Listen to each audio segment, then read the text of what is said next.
So you think the challenges in life then really help us expand our creativity and help us get more of what we want, really, right? Absolutely. And I think we all know that great art comes from the challenges, even more so perhaps in those times when everything is smooth sailing.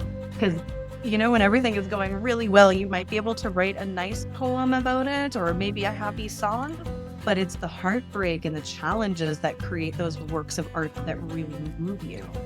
And it's the same in our life. When we have those challenges, it's actually creating, I think, the pressure that turns us from, just carbon-based life forms into a diamond. I always call all the challenges like ninja training to become a badass who can handle life and do the thing that you're here to do. Welcome to Soul-Led Creative Women, a podcast for women seeking bold, brave tools to navigate life's challenges. I'm Sam Horton, and in this episode, I talk with Kacie Knight. Kacie is a coach, mentor, and activator for lightworkers, healers, and intuitives.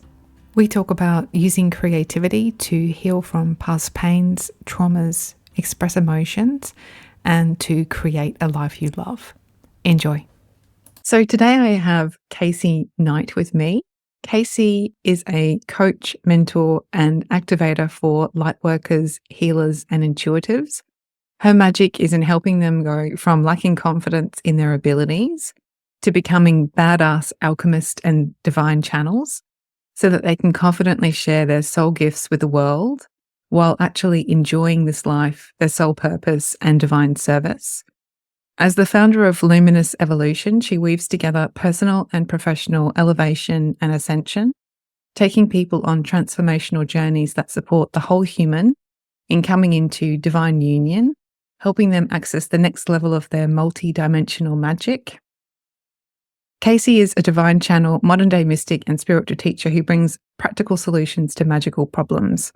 Her courses, coaching, and certifications are all initiations into new levels of consciousness, mindset mastery, and soul embodiment, all designed to help people become psychic AF, share their voices, and learn the skills needed to be leaders of the new earth.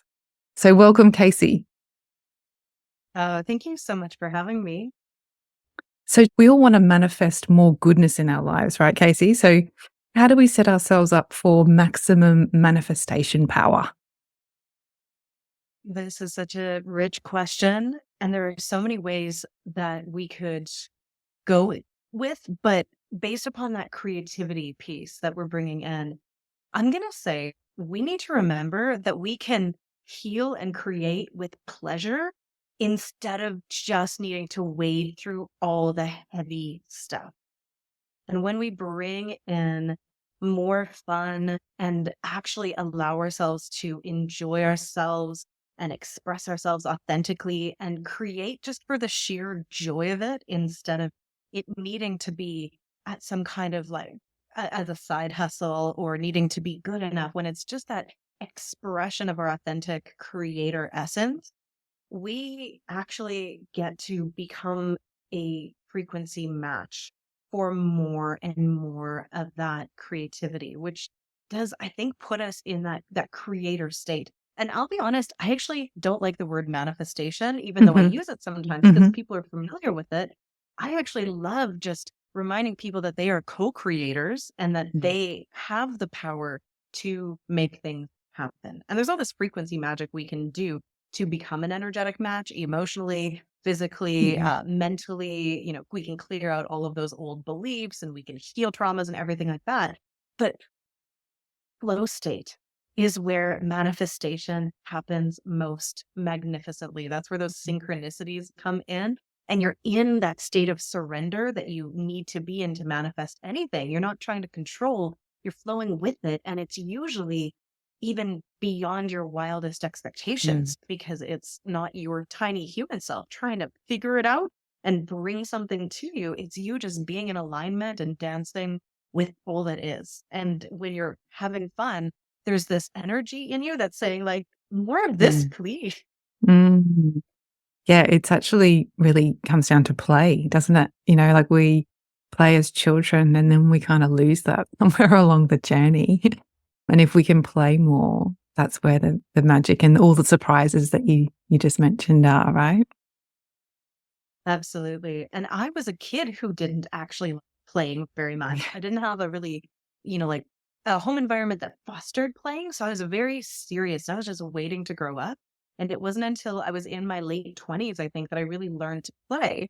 And I actually became a professional hula hooper and flow artist. And I started teaching other people to play. And it became such an essential part of my spiritual practice and just my life. And that's when all of the magic really started to unfold and the manifestations and synchronicities that brought me so much abundance and connection and just things I could never have thought for myself Mm, would be something that I wanted. mm. And so what do you think blocks us from getting to that place? What are the real things that block us from experiencing that? So thinking that it has to be hard and Mm, that we have to put in all of this work for it to happen is one thing. That there is work that is involved to, do whatever healing you need to do and to get projects started. I'm not afraid of work, but there's this element of that taking things too seriously that actually hinders our creativity mhm, and our capacity to roll with, the punches and think outside the box and do all of that. But also, pretty much every experience that we've had on this planet that has created an overwhelm for us, that, it doesn't have to be a big trauma, but any of those little T traumas where we're just stressed out and overwhelmed and we don't have the support and resources to deal with it, that all mhm, gets stuck in our energy field, in our body's tissues. We hold stress, of course, inside our tissues and our emotions, and also in the belief systems in our brain that we pick up that aren't actually ours, but we've picked up from society or a teacher or a yeah, parent that tells us that we can't or we mhm. shouldn't. Sure. So in that vein then, do you think that, creativity helps us remember who we really are then? Does it help us get closer to our inner truth? Absolutely. Because I think we are creator beings who came to Earth to be creators, right? To play with what it's like to create in this physical density. So if you can go along with me and imagine that we also have these non-physical experiences when we're not in these human bodies and we come here to experience what it's like to create. I think the limitations are what we actually came here to experience. Because when you have this infinite ability to create anything, you actually lose that creativity Mm, because there's just too many options available. And when we actually have limits or things are hard and we have to start thinking out of the box, we come up with the most incredible workarounds and creative solutions. so you think the challenges in life then really help us expand our creativity and help us get more of what we want really, right? Because if creativity, is kind of the key to understanding ourselves, then we, in theory, can then start to attract and manifest more of what we want, right? Absolutely. And I think we all know that great art comes from the challenges, Mm, even more so perhaps in those times when everything is smooth sailing. Because, when everything is going really well, you might be able to write a nice poem about it or maybe a happy song, but it's the heartbreak and the challenges that create those works of art that really move you. And mm, it's the same in our life. When we have those challenges, it's actually creating, I think, the pressure that turns us from, just carbon-based life forms into a diamond. I always mm, call all the challenges like ninja training to become a badass who can handle mm. life and do the thing that you're here to do. So what practices do you use then to help people, manifest more of the goodness that they want and get closer to that creativity and that inner truth? What practices do you use? I've got lots. I think like so many because everybody and every situation has a different need and a different way that it can be expressed. But I actually channeled through an energy activation modality that is called evolutionary alchemy. And I love taking people on these soul journeys where we co creatively go very deep into almost like a hypnotic state, a very deep meditation. And we work with people's teams and we actually I say it's co-creative because in most hypnosis, you're just kind of guided through a very specific thing, but it's like I'll be reading somebody's energy and their team and their highest self will be showing me what's required. And then I'll bring all of these different facets together with speaking with their body, with their energy field, with their team of guides, and we'll bring forward what I call activations that will help them just almost like remember who they really are, like you were saying, and spark this energy inside of them that was previously dormant.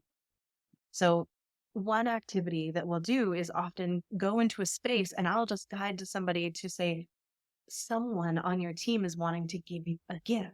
And even if I can see it psychically, I don't tell them what it is. And it's amazing because we are always looking at the same thing. And then, they'll be like, oh, I think sometimes it's an energy ball, sometimes it's a symbol. And I'll be like, okay, what do you want to do with it? And I'll have this idea of like, oh, they're going to want to put it into their body. And they'll be like, I think I need to put it in my throat. And it's just this really fun Mm. co-creative way of enhancing people's intuition and their self-trust. Because if I can say or validate what they're seeing energetically, they really start to open up their imagination, which I Yeah. think is the gateway to the multidimensional realm, right? Mm. It's the gateway in the way we work with energy, and it's also the way we interpret it. So I love just to foster people's imagination through exercises that actually help them understand that this etheric realm or the archetypal realm is something that we can tune into together and work Mm. and play with. Mm. So it sounds like, you're providing an opportunity to help them to feel really seen, like in a very deep sense, right? Absolutely. And to start to trust the flow of their intuition, I will also encourage people in these sessions to, when we're wanting to clear out energy, if there's stuckness, if there's density, to use their voice Mhm. and really feel into the power of their intention and their voice and the sound vibrations and how they can shake things loose using their voice, their intention, and their imagination. And the really cool part is the immediate biofeedback that they get because someone will go, just they'll feel it. They're like, wow, I felt a release. Wow, I feel 10 times lighter. I feel open. I feel like I can finally breathe. They'll have physical experiences of what working with that energy creatively can do. And so by voice, do you mean words or do you mean screaming or singing or what do you mean by voice? Oftentimes it's toning, but also sometimes, especially with people that I've worked with before and I've helped them activate or remember this particular soul gift, it's something called light language. So this is where I love the intersection of the creative and the practical. So light language is a multidimensional communication art form that you can be sung, signed, toned, written, drawn. And when people do it with their voice, they're channeling their highest self or maybe a part of them and they're speaking it, but it's not in English. It's just sounds. Maybe you could liken it to jazz scat, where they're just making these sounds. People often do it when they're singing, like even outside of jazz, you're humming and you got it and an ah. But others sometimes very strange sounds can emerge as well. And when I help people do this, they're able to tap into a level of flow and creativity and expression that transcends the brain's desire for it to make sense, which unlocks all of this creativity. So we'll sometimes tone to move density around in the body. And that's like the first level of what will feel comfortable for people, even if it's a little bit weird. And sometimes I'll just say, can you speak light language, your soul's voice, and share it and witness how that moves energy in your own body? Sounds very powerful. So just reflecting on what you've been saying as well, like going back a little bit, you were talking about you used the phrase on your team. So can you explain to me what that means and who makes up the team or what makes up the team? Oh, sure. I call it the luminous team. And it's basically just all the light beings that surround a person, either for their entire lifetime or just particular project. And it can be made up of your ancestors. Again, we try to call them the luminous ones, maybe not the ones that you don't want to have supporting you. These are all the beings of light that are here that have your back, guides, friends from maybe other lifetimes, family, soul family. Sometimes people's teams will have all kinds of different pets or animals, a power animal, a spirit animal, could be a star nation's brother or sister. People can have gods, goddesses, angels, beings that we don't have names for. So just the whole crew that's here, and Mm-hmm. everybody has one of these teams designed to support and help. Mm-hmm. And I like to help people realize how much support that they have, because I think another block to creativity and to creation and manifestation is that people feel really unsupported. So if I can tune them into how much support is actually around them and they can feel it and they can even talk with them, it changes everything. Mm-hmm. And so do you think then, with creativity in mind, do you think that accessing creative flow helps you to both tap into, I guess, your team, but also, tap into a higher power and sort of spirit, if you like? What are your thoughts around creative flow in that context? I call it the divine flow. That flow state that is that peak performance, almost ecstatic state that so many of us feel when we're being creative. I get it a lot through dance, but also through light language, through painting, through writing. I believe that when we're in that flow state, it's one of the times where we're not blocking ourselves from that divine connection. So it is really returning us to the natural organic state that we are supposed to be living in, that all of this density and all of our traumas has really pulled us away from. I think children live in this flow state Mhm. very often, and that's why they're so engaged in the present moment and can't really project into the future or wait for things to happen. They want it all to happen right now because they're in the present and they're in that divine flow. Beautiful. And I guess, it's finding ways to connect with that because, like you said, it might look different for everybody and you can access it in so many different ways, right? This is one of my favorite topics, and I think it's a combination of study and practice, to be perfectly honest. And we can't have flow state without at least some modicum of practice if we're doing something complicated. It's when we're learning something new, we're in the learning zone and we don't have it in our muscle memory. We have to have practiced something enough for it to be quite innate, which is why a lot of people will find it when they're running, or sometimes even when you're doing the dishes.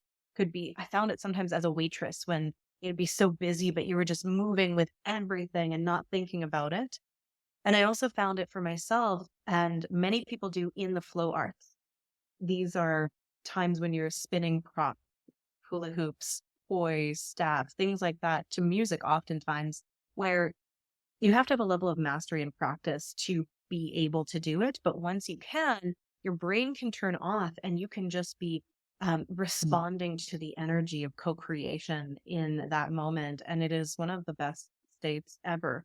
But in order to get there, you do have to drill and to practice and to get good. And I think a more accessible example would probably just be driving a car, right? I think we've all hit flow state when we're driving a car, maybe listening to tunes. You're on the highway, you're not really thinking about what you're doing. You just feel like you're one with the scenery and the road and the music.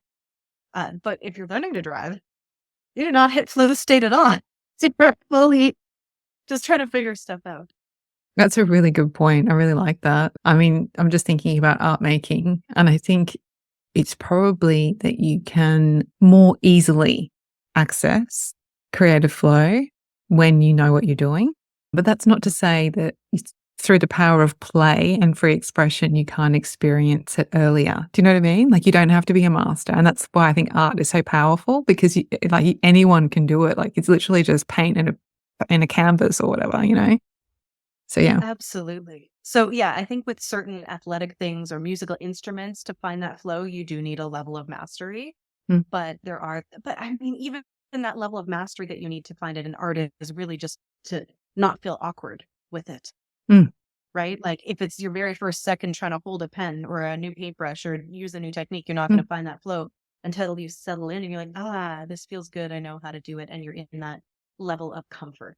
I think. But yeah, Yeah. there's definitely easier barriers to flow state with certain practices for sure. Yeah, and like I think it becomes easier over time. Like the more you do something, the easier it is to access. So there's power in all of it. Just showing up is kind of half the battle, right?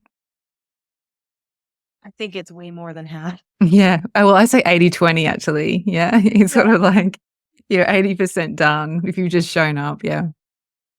absolutely. And creating art is a form of meditation that, Mm. they will say that with scientific studies, it brings you into that same brainwave state. So I think it is the flow state that we're really looking at.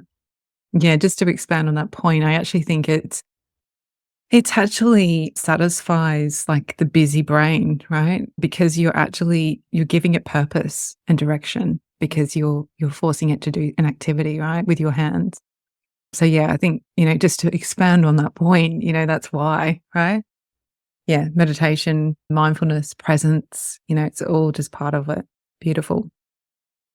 So how has creativity then been part of your own empowered manifestation story? Tell us about your journey. Mhm. Dance was probably my first place where I started to find that flow state in a way that was ecstatic and made me feel like I was one with the universe. I always said being like dancing to music, not choreography, but just free form, freestyle to music, especially outside with really loud music where you can feel the bass and you can be transported. I noticed that first up, I was happier there than anywhere else, any other time. But I felt this sense of union with myself. And I realized I was able to work with energy when I was dancing.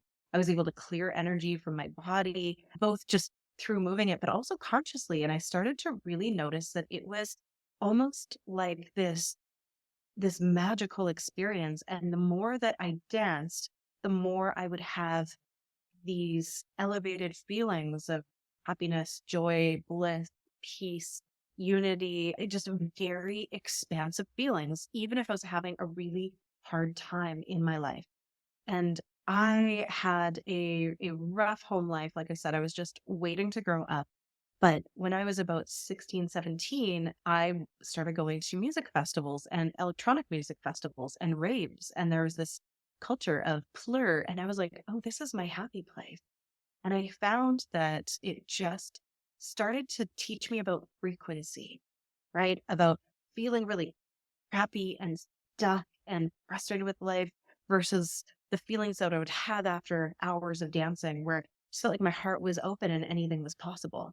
And I Mm. started to realize that movement, like just getting energy out of my body was important for me, but also the creative movement. And the more free and liberated I felt in my body to move in ways that would normally look weird, which is, you wouldn't find at a bar or in, like on a normal dance floor, but in the rave scene, the weirder the better. The more committed to it, the more masterful it seemed. And so just really being able to unlock my body from all of the patterning and programming of you're supposed to look like this, you're supposed to move like this, it should, all of the shoulds. And really, yeah, just allowing myself to flow with whatever wanted to come through me was I think just like the magic key, Mm. really. And so what did that grow into then? Because I know one thing feeds another, right? So it started with dance, and then how did you move on to the next thing? Yeah. I mean, it probably continued with a form of dance, but what has this funny story of me trying to figure out what I'm going to be when I grow up.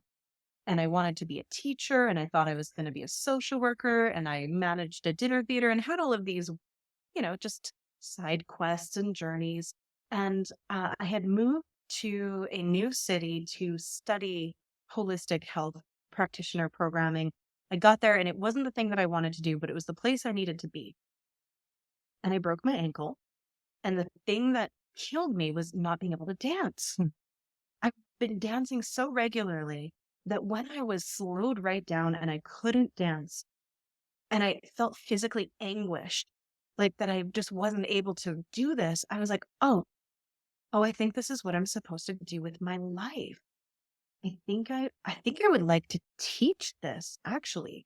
And I had no formal dance background. I had been a gymnast and a cheerleader and all of these things, but not an actual dancer. So at 28, to say I want to become a professional dancer was a very weird thing to say, but I just threw it out there and I didn't try to think about the how. And then the universe brought me all of these synchronicities, like going, oh, did you know that you could be facilitating ecstatic dance? So I learned how to create that kind of space with conscious movement and creating spaces for people to be in that kind of free form place without needing to go to a rave. And then I found hula hooping as a flow art, and I picked that up and became obsessed really quickly. And I got so good that I started performing and teaching almost right away. And I developed my first company, and it was called Dancing into Being, Movement Arts and Healing. And it was all about unlocking and liberating that authentic expression so people could feel that level of flow and mastery and happiness, really. In a safe place, though, right? The thing that's coming to Exactly. my mind is the breakdancing disaster at the Olympics, right? So that was not a safe place to be, experimenting with such free expression, because clearly the backlash was horrible, right? But you create a safe space for people is the point. Absolutely. And that's a big part of it. And I trained as a facilitator to be able to create these spaces where people could get out of their head and into their body and be in a judgment-free zone where they could explore their creative movement and their expression. And the unlocking that happened for people in those spaces is just, it's beautiful. People feel like they're stepping out of boxes that they've been in their whole lives. And I facilitated women who were in their 60s, 70s, who really had never had the chance before to move in this kind of free form, creative expression way. And they would sob at having that space. Mhm. Well, I guess, there's so much emotion trapped in the body as well, though, right? So this is part of it. So talk a bit about that. Talk about, how we release emotions through movement then. Oh, it's just so potent. I actually say that the golden triangle for moving energy is through breath, movement, and sound. And so, you can do breath work, you can do meditation, you can do drumming, but when you are dancing, you have to breathe, or you're going to pass out. There is music and there is movement. So I find that people are able to shift energy much more quickly than with other practices if they're in the right space. And you can specifically facilitate to create release opportunities. And simply the act of shaking with the intention to shake things up and out can do massive amounts of movement and free up space in the body that is held with old emotions. And there are often opportunities to cue people to not to use their imagination and other creative expression to really amplify that. So not just shaking, Mm. but bringing up the idea of a bonfire in front of you and shaking everything into the fire and just imagining it pouring out of you and making sounds to release and just bringing this very full, fully expressed way where everything is working together. And uh, afterwards, again, I have many times taken a group of people from saying they're feeling okay, they're here, they're baseline, they're like, yeah, I'm kind of tired, to saying words like ecstatic, blissful, open hearted, connected, just like absolutely transcended that state in like 10 minutes. Yeah. The shifts that you can do so quickly are just life changing, honestly. Wow, so powerful. It's like it makes me think of like, wild women, dancing around a bonfire or something like you just explained. So yeah, that's very, very powerful. I can really feel the energy as you're talking us through it. Yeah, I love it. And then you have all this space for your authenticity, your creativity, and your imagination to flow through you and see what happens. And that's like an openness, isn't it? It's being open to the possibility of and freedom. Yeah, an open kind of freedom. Yeah, beautiful.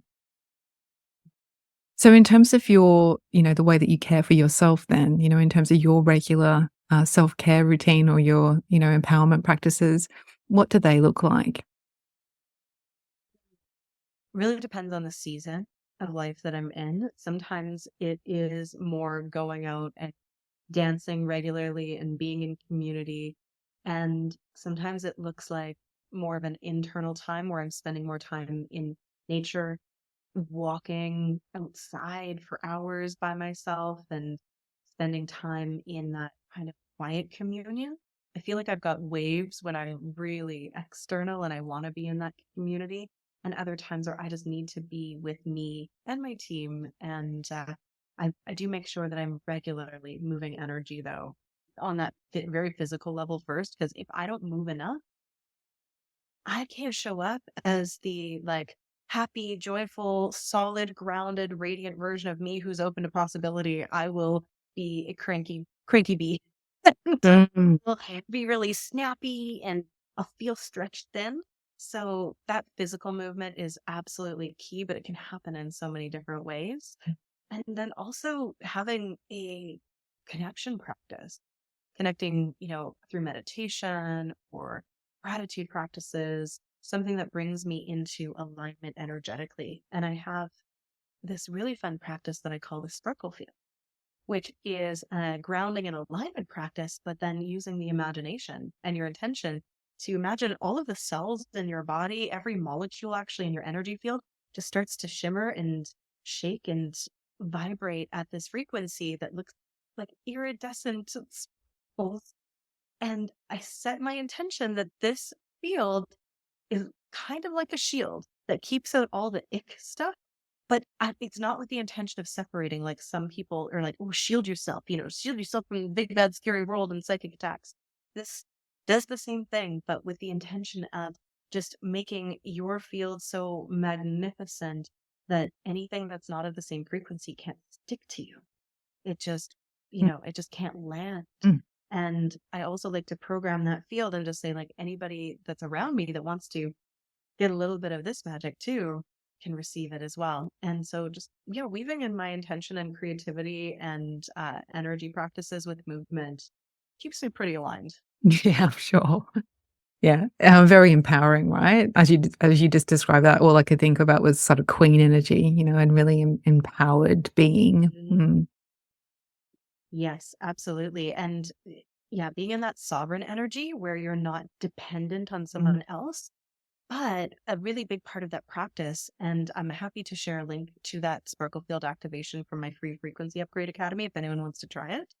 But the really important thing is we're not doing it from our own battery, because that is going to run out and drain us and deplete us. And when we're depleted, like we creativity is the last of our worries. We're just trying to, like stay alive. So I like to reconnect to source and to the earth and run these cosmic and earth energies through us and tap back into that infinite abundant energy and run it from that place. Mm. And it just makes me feel amazing. So powerful. Mm. So, for all the women out there then who want to manifest more goodness and more sparkle in their lives, what powerful questions would you have them ask themselves today? When was the last time I prioritized my pleasure? Am I open to receive pleasure? Mhm. This is a really big one. Am I open to receive support? Because most women, and I've fallen into this more times than I can count, we will get into the trap of over responsibility and over giving and not receiving enough from either the divine or the people in our lives. And it comes into this imbalance. And then our nervous system starts to really go into that fight or flight where we can't open and receive. We're like protecting ourselves because just one more thing will be too much and we can't handle it. So that's the other thing. Like, how is your nervous system doing? Can you actually be open and available to the magic of life, or does everything feel really overwhelming? I want you to define pleasure. What's your definition of pleasure, Kacie? Pleasure is anything that feels good.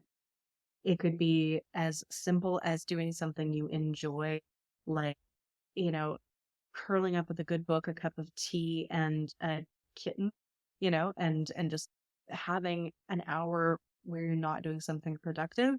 Or it could be ecstatic orgasmic pleasure, or anything in between. Mm. But I think in order to experience pleasure, we have to be present. We have to be in our body.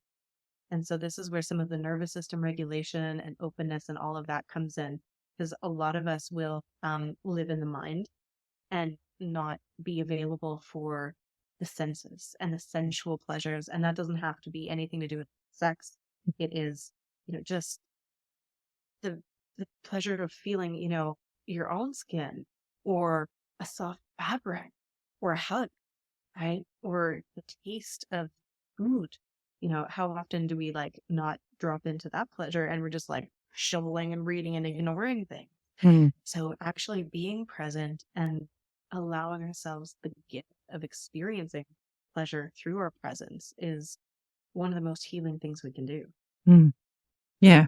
And I was sort of getting then as well, like a feast for the eyes as well, right? So surrounding yourself with beauty and, things that pleasure you aesthetically as well. And the reason why I asked you the pleasure question was because I feel like that word, I haven't really, heard it being used too much recently, but I feel like a lot of people would feel resistance towards that word. What are your thoughts on the resistance to pleasure? Oh my gosh. Pleasure to play, to anything that isn't productive. Absolutely. Because again, people are in survival mode most of the time. They're stressed out and overwhelmed. And so pleasure is not even on the radar.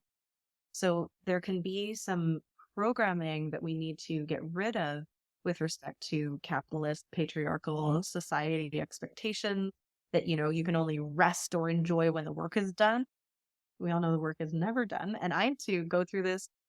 My husband taught me, it's okay. You can have fun before the work is done. It's okay. You can rest before you are collapsing with it. And there's a lot of unwinding of things, but this is such a complicated question because a lot of women, especially, are not in positions where they feel like they're supported enough to ever even slow down enough to enjoy that pleasure. Mm. So I think it's very subversive to, the dominant cultures that are telling us that we just need to grind. Mm. And this is where art and creativity comes in too, because it can be seen, as we know, as less than, because it's not as productive as the math and sciences and STEM and all of that. But it's necessary for humanity to thrive. Mm. And it doesn't have to be grand, right? It doesn't have to be something massive. It can be a very small thing just to make things a bit easier, right? In the moment. What do I need right now to make this easier? Absolutely. But then building from that, just looking behind you, I love the setup that you have, that beautiful painting and the swan and the pottery and your blouse. None of these are incredibly necessary or practical things, but they make life worth living. Absolutely. Yeah. So how can people get to know you better, Kacie, and get a real feel for the work that you're doing? Ooh, a great place to really get a feel for the vibe would be by listening to my podcast, the Infinite Evolution podcast. And I also do have a free frequency upgrade academy with some of my favorite tools that people can tap into and try on the sparkle field and hear some light language and experience some of the magic that I like to share with my clients.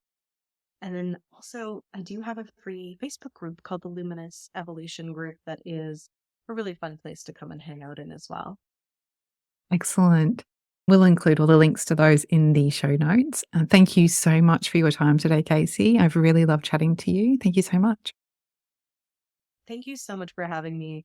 I love this conversation, and it's more important now, I think, than ever. Is a lot of people are feeling too stressed out and overwhelmed to focus on pleasure, play, and creativity. So thank you so much for hosting this important work. Thank you. Start reconnecting with your inner creative magic with a powerful 10-minute meditation. This meditation is designed to help you reconnect to yourself, your creativity, and spark your inner wisdom by guiding you to discover your own unique and personal sacred creative space as you tune into your intuition. Please head to samhorton.co/gift.